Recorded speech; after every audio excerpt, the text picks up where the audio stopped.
अस्सलाम वालेकुम नाज़रीन, आज के प्रोग्राम के साथ आपका मेज़बान मियां नवीद हाजिर है। नाज़रीन, आर्मी चीफ का बड़ा बयान, अगर बानी पीटीआई खत लिखते भी हैं तो वो वज़ीर-ए-आज़म पाकिस्तान को फराहम कर देंगे। डील की तमाम जो है वो बाज़ गश्त चहमगोइयाँ ख़त्म हो चुकी हैं। अब क्या बानी पीटीआई तीसरा खत लिखेंगे, इसके ऊपर देखना होगा। उसके साथ वकला तहरीक क्या कामयाब हो पाएगी, जजेस के मामले के ऊपर वकला तहरीक क्या कामयाब हो पाएगी, इसके ऊपर भी बात करेंगे। क्या ग्रैंड अपोजिशन, क्या तमाम सियासी जमातें एक जगह पर इकट्ठी हो सकेंगी? अगर इकट्ठी होती हैं तो मौलाना फजलुर रहमान किसका साथ देंगे? नाज़रीन, आज के जो प्रोग्राम के जो गेस्ट हैं उनका मैं तारुफ करवा देता हूँ। मेरे साथ मौजूद है पाकिस्तान तहरीक इंसाफ से नदीम कुरैशी साहब। कुरैशी साहब वेलकम कहते हैं आपको प्रोग्राम में। और उसके साथ मेरे साथ पाकिस्तान मुस्लिम लीग नून से जो है वो MP उज़मा कारदर साहब है। मैडम, आपको भी वेलकम प्रोग्राम में। और पाकिस्तान पीपल्स पार्टी से बैरिस्टर आमिर हसन साहब हमारे साथ मौजूद होंगे। आज चूँकि एक बड़ा बयान आ चुका है, उस बयान के हवाले से भी बात करेंगे। आर्मी चीफ सीपा सलार का ये बयान आ चुका है कि अब जो है वो अगर ख़त उनको मिला भी तो वो ना पढ़ेंगे और सीधा जो है वो ये ख़त वज़ीर-ए-आज़म पाकिस्तान को दे देंगे। डील ना डील, अब बानी पीटीआई क्या करेंगे? एक बंद गली, और जो है वो पिछले दिनों में अगर बात करें तो बड़ी बात चल रही थी कि मुज़ाकरात की बात चल रही थी, बड़ी चहमगोइयाँ थी, वो सब ख़त्म होगी। अब करना क्या है? सबसे पहले इसके ऊपर जो है वो पाकिस्तान तहरीक इंसाफ से पॉइंट ऑफ व्यू लेते हैं। नदीम, का ऐसा बताइएगा अब क्या करना है? सीधा चिट्टा इनकार हो चुका है। अब बिस्मिल्लाह, बहुत शुक्रिया आपका भी, आपको भी, सब देखने वालों को अस्सलाम वालेकुम। देखिए, मैं आपसे गुजारिश कर दूं, आप जो ये फरमा रहे हैं ना डील ना ढील, जिनको डील या ढील की ज़रूरत होती है वो खतूत नहीं लिखते।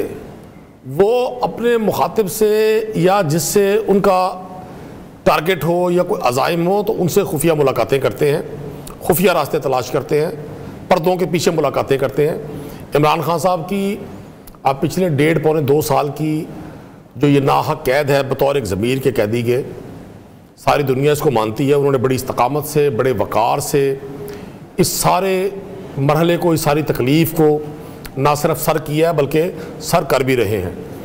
एक तासुर जो हमारे हुकूमती मुखालफिन जो आज हुकूमत में हैं, हमारे सियासी मुखालफिन बड़ी तेज़ी से, और उनके सारे चाहने वाले भी इसकी बड़ी तरवीज करते थे, तबलीग करते थे इसकी, और बड़ा इसको प्रोपेगेट करते थे कि तहरीक इंसाफ तो बातचीत करना नहीं चाहती, ये तो सियासी जमात ही नहीं है, ये तो स्ट्रीट में एजिटेशन करना चाहते हैं, ये तो चौक बंद करना चाहते हैं, ये तो सड़क बंद करना चाहते हैं। हालांकि एहतजाज करना आइन और कानून हमें उसकी इजाज़त देता है। एहतजाज करना कतन कोई गैर मायूब, गैर अखलाकी या गैर कानूनी बात नहीं है। लेकिन इसके बावजूद तहरीक इंसाफ ने सिस्टम को डिरेल होने से बचाने के लिए, हम आज भी समझते हैं कि जमहूरियत की बदतरीन शक्ल भी बहरहाल उसी में से खैर निकलती है। तो मुझे आज भी उम्मीद है कि जो ये तासुर जा रहा है कि जी हम किसी डील के ख्वाहिशमंद थे या डील के ख्वाहिशमंद थे, डील की भी ऑफर्स थी और डील्स की भी ऑफर्स थी। और जिस दिन इमरान खान साहब ने वही रविश अपनाई जो पाकिस्तान में माजी के हुक्मरान बड़े बुलंदोबाग दावे पब्लिकली किया करते थे, और फिर वो चोर रास्तों से जो नहीं, ये फिर बता देना नाज़रीन को कि आपको ये डील की ऑफर किसने की थी। देखिए, मैं खुलकर बताएं। मैं गुजारिश कर दूं आपको, खान साहब ने खुद सहाफ़ियों से बात करते हुए कहा, उन्हें कहा गया था, और जो वो कह चुके हैं, मैं मेरा उसको दोहराना वक्त का ज़्यादा समझता हूँ, वो हर शख्स को पता है। और हर जो सियासत को समझता है, पाकिस्तान के हालात को जो शख्स समझता है, उसको अंदाज़ा है इस बात का। नवाज शरीफ साहब ने जब चाहा वो जेल से बाहर चले गए। जब तक जरदारी साहब जेल में थे, जब उन्होंने चाहा वो जेल से बाहर चले गए। पाकिस्तान से सियासी लोगों का जेलों से बाहर आना बिल्कुल इतना बड़ा मुश्किल कदम नहीं है। ठीक है, मैं उज़मा कारदर साहब से यहाँ बात कर लूँ। उज़मा कारदर साहब, एक बड़ा इल्ज़ाम है आपके ऊपर कि जी आप छुप कर मुलाकातें करते रहे हैं, और उन्होंने कहा जी हम तो ओपन खत लिख रहे हैं, ये क्रेडिट तो अब इनका बनता है। और दूसरा साथ ये भी बताया कि खान साहब अभी तक जेल में हैं, लेकिन उन्होंने कभी कोई मेडिकल ग्राउंड के ऊपर ना उन्होंने कोई बीमारी का बहाना किया। हल्का फुल्का ब्लड प्रेशर का मसला तो रहा है, लेकिन कोई उन्होंने ये नहीं कहा कि वो ट्रीटमेंट करवाने के लिए फॉरेन कंट्री में जाना चाहते हैं। क्या कहेंगी? जी, बिस्मिल्लाहिर्रहमानिर्रहीम, बहुत शुक्रिया नवीद, आपने मुझे इनवाइट किया। देखें, हमारी तो सारी जो जद्दोजहद और जो कोशिश इनकी रही, वो तो शुरू से उसका किबला एक ही तरफ था, और सबके सामने हम तो सिर्फ इस्टेब्लिशमेंट से बात करेंगे, हम तो सियासी क़ियादत से इसलिए नहीं बात करेंगे, उनके पास तो कोई इख्तियार ही नहीं है, वो तो चोर है, वो है डाकू है, वो तो 45-47 है।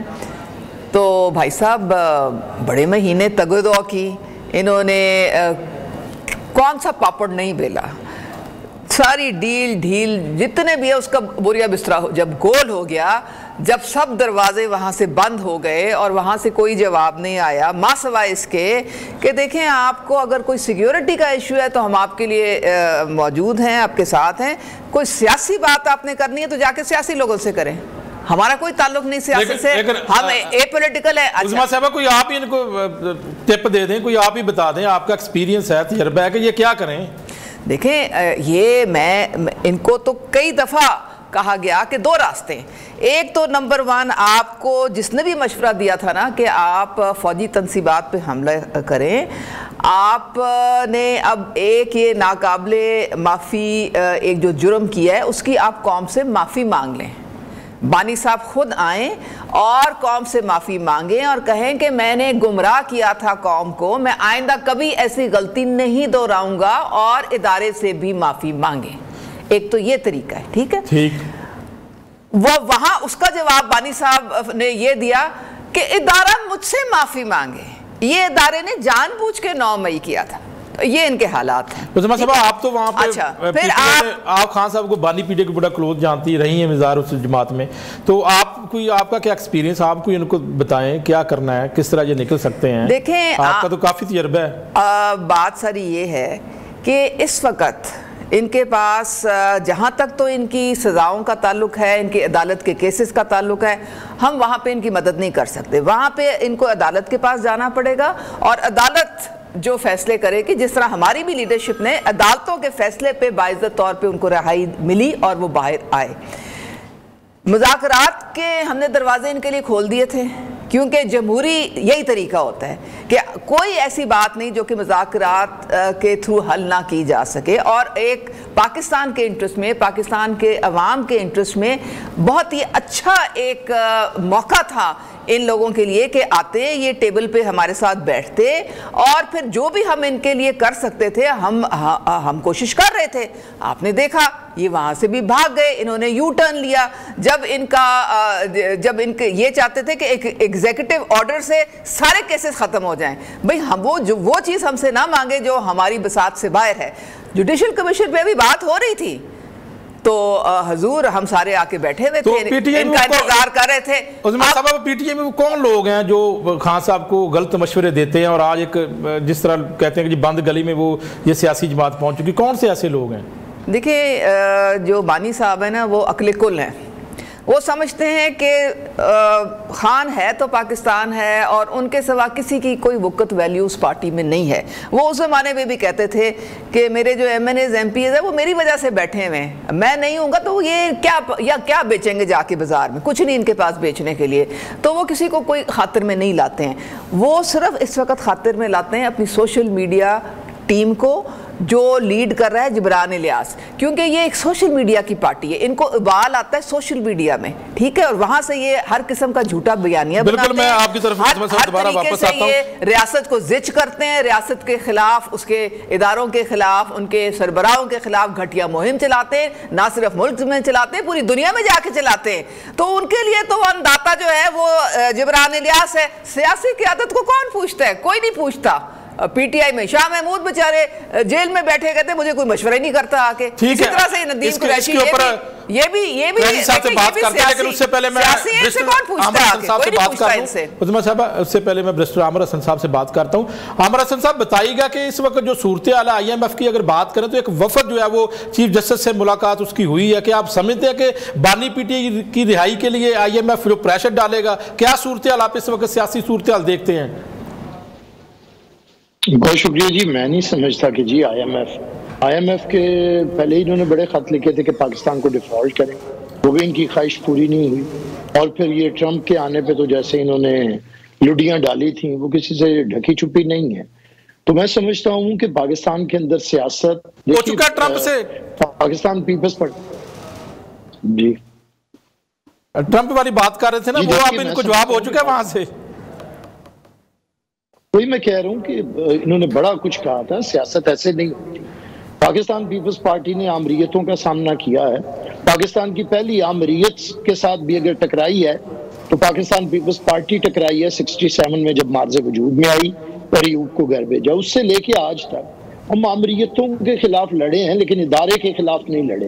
हमने ये बताया कि जनरल जिया ने शहीद भुट्टो को फांसी दे दी, लेकिन हमने जनरल जिया के बनाए गए जो बिल्कुल उनका जेरे असर था वज़ीर आज़म मोहम्मद खान जुनेजो, मोहतरमा उसकी बुलाई गई, ऑल पार्टीज कॉन्फ्रेंस पे भी गई और मुज़ाकरात के दरवाजे बंद नहीं किए सियासी लोगों के साथ। तो ये एक चीज बताई है कि सियासत के अंदर एक तो मुज़ाकरात के दरवाजे बंद नहीं होते, भले वो जमहूरी हुकूमत हो या गैर जमहूरी हुकूमत हो, लेकिन अगर जमहूरियत के नाम पे भी कोई असेंबली है, कोई वजीर आजम है, तो आपको उसके साथ बैठना पड़ता है। ये तो मैंने उस वक्त की बात की जब मोहम्मद खान जुनेजो जैसा वजीर आजम था। लेकिन आज अगर पाकिस्तान के अंदर कोई शख्स जमहूरी इदारों को छोड़ के और मुल्क के इदारों के पीछे छुप के सियासत करना चाहता है, और इनका हाल देखिए कि कभी ये सियासत करते हैं, अभी ये मेरे दोस्त है नवीद कुरैशी साहब फरमा रहे थे कि हमने कभी छुप छुप के मुलाकातें नहीं की, तो मुझे थोड़ा याद करवाइए कि एलवी के जेर साया ये बाजवा साहब से ऐवान सदर में कैसे मुलाकातें करते थे, मुशर्रफ से ये कैसे मुलाकातें करते थे। नहीं, लेकिन साहब इस वक्त सूरत ये है कि चूंकि बानी पीटीआई कहते हैं कि जी आप नून लीग, और अगर नून लीग की बात करें, पाकिस्तान पीपल्स पार्टी की बात करें, वो कहते हैं ये करप्ट है, मैं इनके साथ नहीं बैठ सकता। उनका ये मोटो शुरू से ही है, 2014 से बात करें जब से वो सियासत में है, या 11 से बात कर लें, वो कहते हैं ये सियासी पार्टियां करप्ट है, मैं इनके साथ नहीं बैठ सकता। तो फिर कैसे सब लोग इकट्ठे बैठ सकते हैं? ना बैठे, हमें भी इनके साथ बैठने का कोई शौक नहीं है। देखिए इनकी सारी टीम जरा चेक करें, इनका जो सदर है पार्टी का वो हमारा डिप्टी प्राइम मिनिस्टर था, जो इनका वाइस चेयरमैन है वो हमारा वजीर खारजा था, इसी तरह इनका जो आजकल चेयरमैन है पार्टी का वो हमारा एक टिकट होल्डर था। तो आप इससे अंदाजा करें कि जब लोग हमारे पास होते हैं तो वो करप्ट होते हैं, और जब इनके पास जाते हैं तो वो फिर इस काबिल हो जाते हैं कि वो शख्स जो हमारा टिकट होल्डर था उसका कैलिबर इतना बढ़ता है, पार्टी का चेयरमैन हो जाता है। तो इससे अंदाजा कीजिए, मुझे बात पूरी करने नहीं दें, सबको सुना। तो इनका लेवल मैं फिर कहूंगा कि सियासी जमातें जो होती हैं वो सियासत करती हैं। इमरान खान को और पीटीआई को कोई दुख सिर्फ ये है कि इन्हें गोद से क्यों उतार दिया गया है, इन्हें अब गोद में उठाया क्यों नहीं जा रहा, और ये गोद में अब बैठ के इक़्तिदार लेने के आदी हैं। अब कोई इन्हें गोद में बिठा नहीं रहा, कोई बाजवा मुयस्सर नहीं है, कोई फैज हमीद मुयस्सर नहीं है, और वजह तो कोई नहीं। जमहूरियत के लिए कौन सी बात है? कभी कोई जमहूरी लीडर भी, अभी खत की बात हो रही थी, जुल्फ़िकार अली भुट्टो को कहा गया था कि जनरल ज़िया को एक खत लिखो तो आपकी फांसी जो है वो माफी हो जाएगी। तो जुल्फ़िकार अली भुट्टो ने कहा था कि मैं कभी भी ज़िया-उल हक जैसे को खत नहीं लिख सकता, और ना लिखा। ये समझता हूं कि अगर आप किसी को गलत समझते हैं, साथ खत लिखते हैं, तो खत माफी के लिए लिखा जाता है, और क्या आप कोई रिश्तेदारी करने के लिए खत लिख रहे हैं? बिल्कुल ठीक है, माफी के लिए खत लिख रहे हैं ना। हाँ, तो बस ठीक है। नाज़रीन एक ब्रेक लेते हैं और ब्रेक के बाद दोबारा वापस आते हैं। वेलकम बैक नाज़रीन। नदीम कैसे साहब बताइएगा कि गोद में ही आप बैठ कर आना चाहते हैं, अपने बलबोते पर तो आप नहीं आना चाहते, और फिर जो है वो आपको खुद पता नहीं कन्फ्यूजन का आप शिकार हैं। आपके कारकुन निकलते लेकिन आपके रहनुमा नजर नहीं आते। कारकुन बेचारे इतनी दफ़ा निकले, इतनी दफ़ा मार खाई, लेकिन आप जो है बार बार आप कहते हैं कि उनको निकले, फिर आप क्या करेंगे? आपकी क्या पॉलिसी क्या है, क्या चाहते हैं आप? देखिए, पहली बात तो ये है कि हमारे जितने भी लोग हैं वो सब कारकुन हैं। लीडर इस जमात में सिर्फ इमरान खान है। आप पंजाब में पिछले 2.5 साल में होने वाली सियासी FIRs मंगवा लें, इसी प्रोग्राम में मंगवा लें, अगला प्रोग्राम रख लें। आपको पाकिस्तान तहरीक इंसाफ के एक सूबाई सदर से लेकर MNA MPA से लेकर एक यूनियन काउंसिल तक के अहदेदार पर ये सारे वर्कर्स ही है ना जी, लातादाद FIRs मिलेंगी। ये चूँकि एक मीडिया परसेप्शन बनाने की कोशिश की जाती है हमेशा कि कारकुन निकलते हैं जी, लोग नहीं निकलते। अगर लोग नहीं निकलते तो क्या वजह है कि जैसे ही हमारी तरफ से किसी एहतजाज की कॉल आती है तो पंजाब में फौरी तौर पे 144 इम्पोज कर दिया जाता है। 76 साल में इतनी बार 144 का नफाज नहीं हुआ जितना इसे 2.5 साल में हुआ है। क्या वजह है? फिर FIRों में उन लोगों को नामजद किया जाता है, फिर वो तो नहीं होते, फिर वो सारी FIR झूठ पर मबनी है। अभी 8 फरवरी को हमने यौम स्याह मनाया। सारी जिंदगी मैंने देखा PMLN ने 12 अक्टूबर को यौम स्याह मनाया। अपना यौम स्याह इनको याद था जो तैयारा हाईजैकिंग केस में नवाज शरीफ साहब को घर भेजा गया था। आज जब अवाम के मैंडेट पे डाका डाला गया और मैं नहीं कह रहा, अभी मेरी बहन ने कहा उस्मा साहबा ने कि जो फॉर्म 45 और 47 में उलझे हुए हैं, तो ये बात ज़रा बिलावल जरदारी साहब को समझाएं, जिन्होंने अपनी वालदा की बरसी पर तकरीर करते हुए कहा कि ये फॉर्म 47 के हुक्मरान है। ये गवर्नर पंजाब सरदार सलीम हैदर को समझाएं, जो इनके इत्तेहादी हैं, जो अगले रोज़ भी कह रहे थे ये फॉर्म 47 की हुकूमत है। ये कायरा साहब को समझाएं, जो इनके इत्तेहादी हैं। मतलब इनके इत्तेहादी जब इन्हें कह रहे हैं कि आप लोग वोटों से नहीं जीते, आप सियासी डाके से जीते हैं, वो बात उसका ये जवाब नहीं देंगे। हमें ये कहते हैं हम इन्हें फॉर्म 45 और 47 में उलझा रहे हैं, हम नहीं उलझा रहे। सेकंड बात है गोद में बैठने वाली। गोद में बैठना तो बड़ी दूर की बात, आज तो लोग गोद में लेटे हुए। ये क्या है कि पाकिस्तान में आज जिस तरह से 26वीं आईनी तरमीम लाकर अदलिया का में एक कोहराम मचा दिया गया, आइन की रूह है, आइन की शिक है, आइन की रूह इस बात में है कि आज़ाद और ख़ुद मुख्तार अदलिया काम करेगी। अगर हमने रियासत को मजबूत करना है, इस तरह की अदलिया तो किसी के तसव्वुर भी नहीं किया था कि जहां आदिल अपने लिए, मुनसिफ अपने लिए इंसाफ के तालिब है, जजेस खत लिख रहे हैं। आपने हाई कोर्ट से सुप्रीम कोर्ट, सुप्रीम कोर्ट से हाई कोर्ट, एक ऐसा खिचड़ी पका दी। किस लिए? कि 2024 के इंतखाबात को किसी तरह ओपन ना किया जा सके। आज मैं गुफ्तगू कर रहा हूं, 10 बार मैं सोच रहा हूं, चूंकि मैं अपोजिशन में हूं तो पीके एक्ट मेरे सर पे खड़ा है, डेफमेशन लॉ मेरे सर पे खड़ा है। हम इनकी किसी बात का जवाब कि जी सबूत है, भाई हमको गवर्नमेंट मशीनरी तो नहीं है, मैं को किसी एजेंसी का हेड तो नहीं हूं जो मैं सबूत दूंगा, सबूत तो ही नहीं के पास है। तो आज वो दौर जिसमें साफी अपने कलम से माशरे में सुधार की कोशिश किया करते थे और गुफ्तार करने वाले अपने गुफ्तार से, अपने इजहार से बताया करते थे कि ये मसाइल है, इन्होंने वो सारी विंडोज बंद कर दी हैं। ये तारीख के पहले हुक्मरान है जो खुद एक जेल में कैद है। बिल्कुल, इसके ऊपर जो है वो बैरिस्टर आमिर हसन साहब से ही मैं जो है वो जवाब लेना चाहता हूँ। बैरिस्टर साहब बताइएगा कि आपके लीडर जो है वो बरसियों के ऊपर तो बड़ी अच्छी तकरीर करते हैं, जमहूरियत की बात की जाती है, लेकिन यहाँ पर सवाल ये है कि क्या कभी जो है वो जो इलेक्शन पिछला गुजरा उसके ऊपर फॉर्म 47 के ऊपर भी कोई बात की है आपने? दोहरी पॉलिसी का इल्जाम आपके ऊपर लगाया जा रहा है। नहीं, वो शायद कुरैशी साहब सही तरह समझा नहीं पाए, मैं खोल देता हूँ बात। हमने चेयरमैन साहब ने जो तकरीर की थी वो ये की थी कि ना हम पे सिलेक्टेड का इल्जाम है कि RTS फेल हुआ और ना हम पे 47 फॉर्म का इल्जाम है। अब ये जिन पे इल्जाम हैं, देखिए पाकिस्तान के अंदर कोई भी इलेक्शन मुनसिफाना नहीं हुआ। पीपल्स पार्टी का तो मौक़िफ़ ये है, हम तो 88 से डसे जा रहे हैं और आज तक हम उसके लिए ये कहते हैं कि आइए, कोई उससे ये शोर और वावेला करने से तो नहीं है।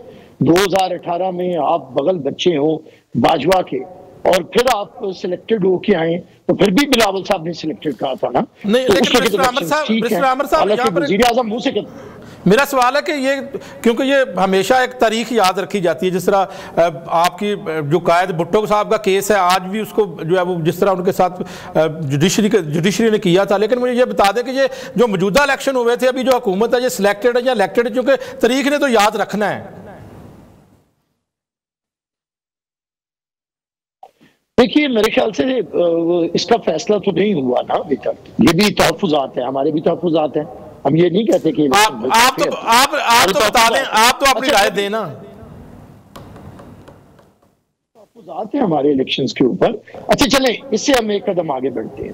इसके बावजूद अगर PTI बड़ा ग्रुप बन के आया तो हमने इन्हें हुकूमत बनाने की दावत दी, इसी तरह जैसे हमने जब ये नहीं आए और हमने भी इनसे कोई वजारतें नहीं लेनी थी, ये हुकूमत बना लेते। अगर इन्हें मैंडेट था हम इन्हें सपोर्ट देते, हम कोई वजारत ना लेते। लेकिन इन्होंने बिल्कुल ही इतनी वो है ना करख्तगी कि इनके अंदर पॉलिटिकल ये स्टफ ही नहीं है। अच्छा, फिर हमारे पास PMLN आई, हमने उन्हें दे दिया। अब जो हुकूमत बनाएगी पार्लियामेंट के जरिए वो बना ले। इलेक्शंस का अगर करना है तो पार्लियामेंट में बैठना पड़ेगा, एक आपको ग्रैंड डायलॉग करना पड़ेगा। पाकिस्तान के अंदर कभी भी कोई अगर फौज के कांधों पे बैठ के इक़्तिदार में आया है, माफी मांगे, और अगर वो फिर आना चाहता है तो उसे सियासत से दस्तबरदार कर दिया जाए। और दूसरी बात, नवीद कुरैशी साहब अब जिस अदलिया की आज़ादी के मुतमन्नी हैं वो नहीं आएगी, उसकी जड़ें हमने काट दी हैं। वो इफ्तिखार चौधरी, अरसलान चौधरी नहीं आएगा, साकिब निसार खोसा नहीं आएगा, good to see you Bandial नहीं आएगा, जिसके हाथों में ये खेलते रहे हैं, जिसके हाथों के अंदर असेंबलियां तोड़वाते रहे हैं, हुकूमतें खत्म करवाते रहे हैं, वज़ीर-ए-आज़म को घर भेजते रहे हैं, सदर को कटारे में बुलाते रहे हैं। ये कौन सी अदलिया की आज़ादी है जिधर पार्लियामेंट को अपना सबऑर्डिनेट समझा जाए, एग्जीक्यूटिव को काम ना करने दिया जाए? पूरी एग्जीक्यूटिव हॉस्पिटल भी चलाएगा तो चीफ जस्टिस, पाकिस्तान का निज़ाम हुकूमत भी चलाएगा तो चीफ जस्टिस। ये इसके ऊपर मुझे जवाब बिल्कुल जवाब लेने दें मुझे। 26वीं तरमीम हम लेके आए हैं और हम जुडिशल इंपीरियलिज्म को खत्म किया है।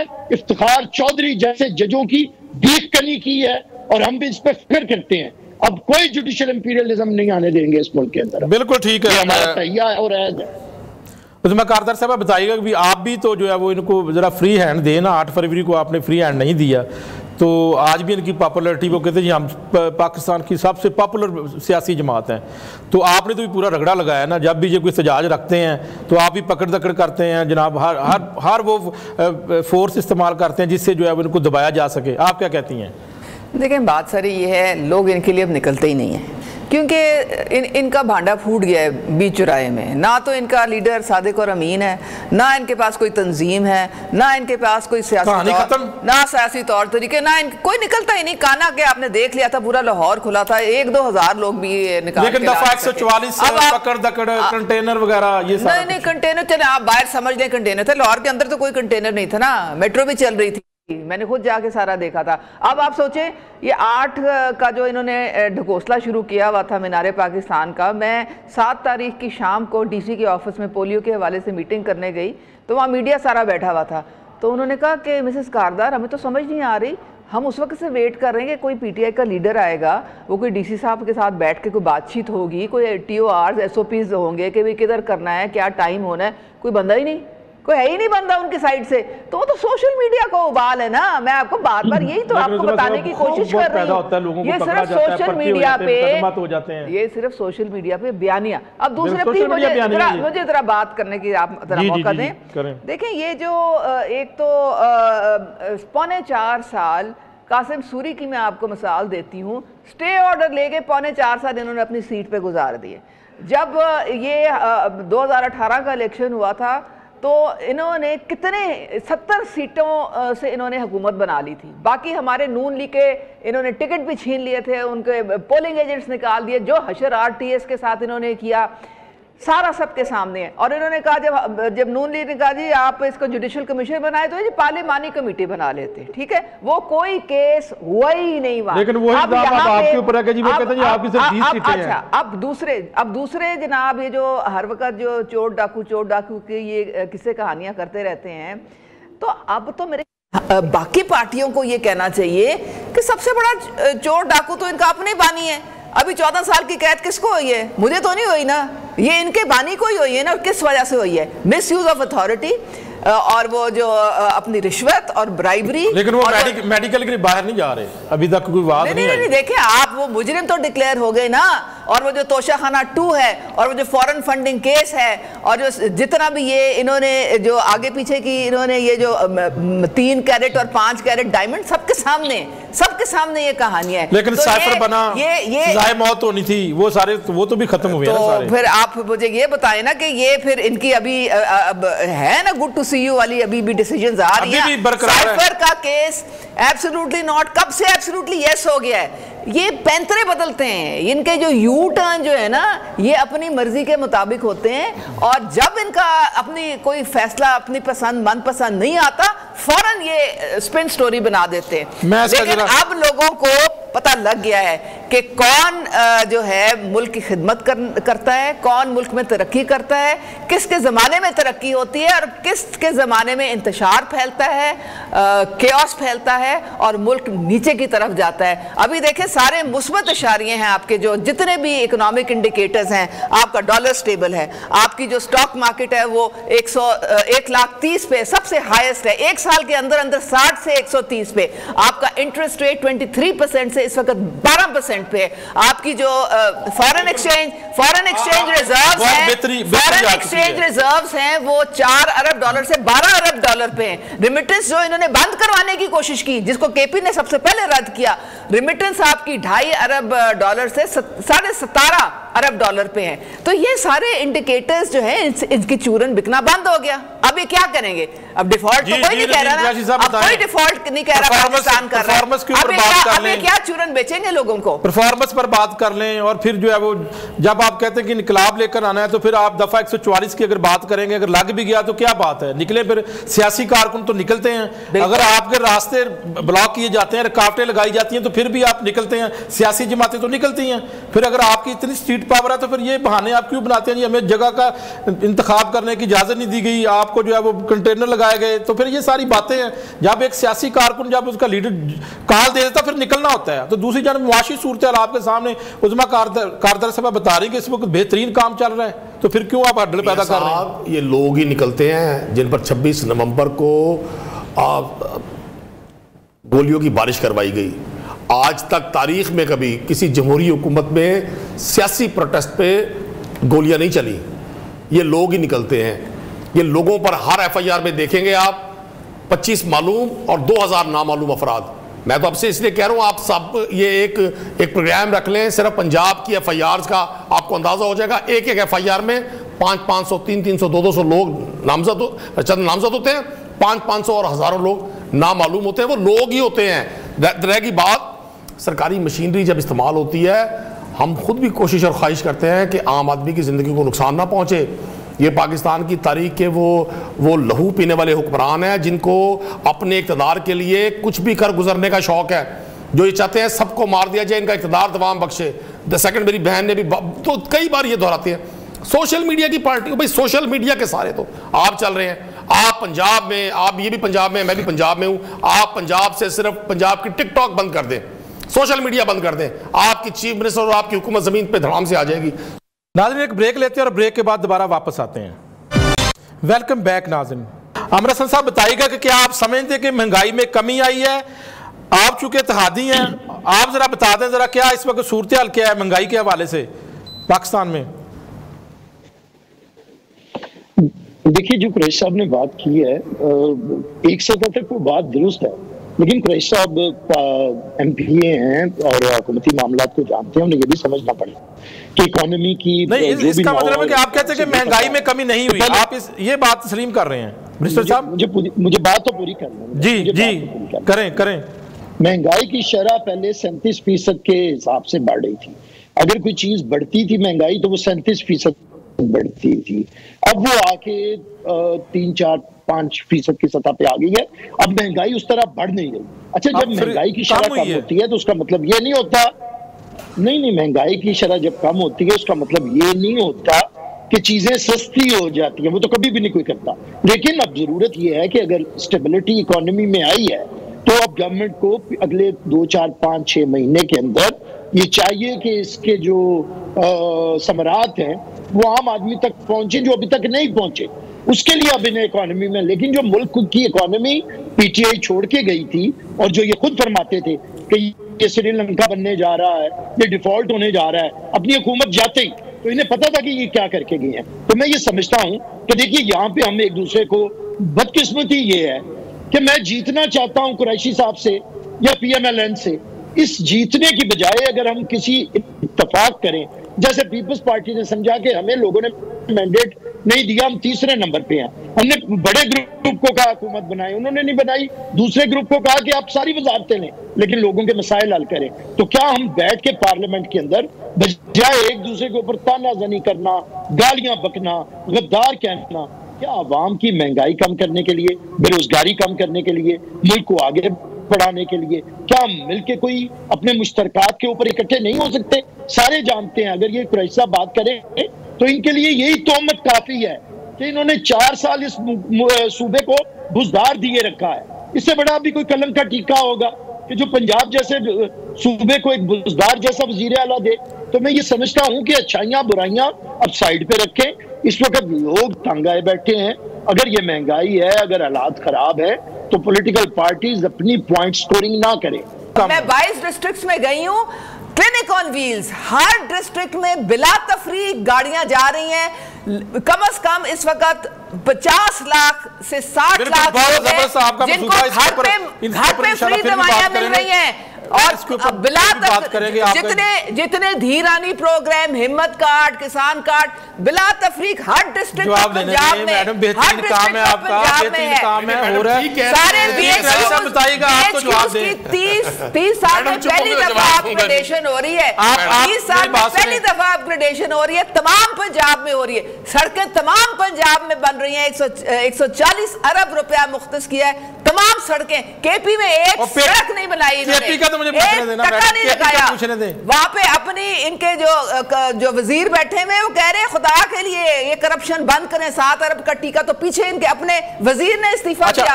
खुदा के इस करप्शन को रोकें, ये इनका हाल है। बातें सुन ले सारी आप, टाइम खत्म हो जाएगा या फिर चले जाएंगे, जवाब तो ले लेंगे। सब लोग पाकिस्तान के लोग बड़े दुखी हैं। अब ये मैडम जितनी तकरीर कर रही है लोग हंस रहे होंगे, मैंने कहा चलो लोगों को हंसने का मौका दे, लोग खुश हो जाएंगे इनकी बातें।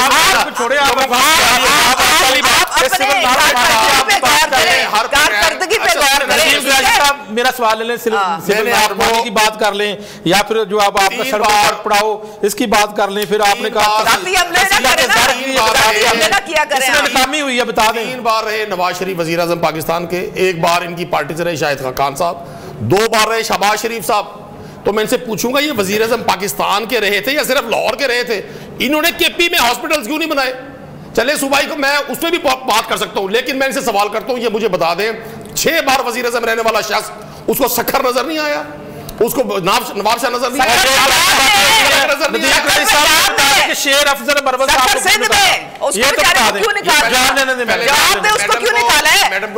उसने पूरी आपके लिए तहरीक चलाई केपी में, अच्छा उसकी वजह से पार्टी आपकी दोबारा रिवाइव हुई, उसको उठा के निकाल दिया आपने। एक खास उम्र के बाद गुस्सा अच्छा नहीं होता सेहत के लिए।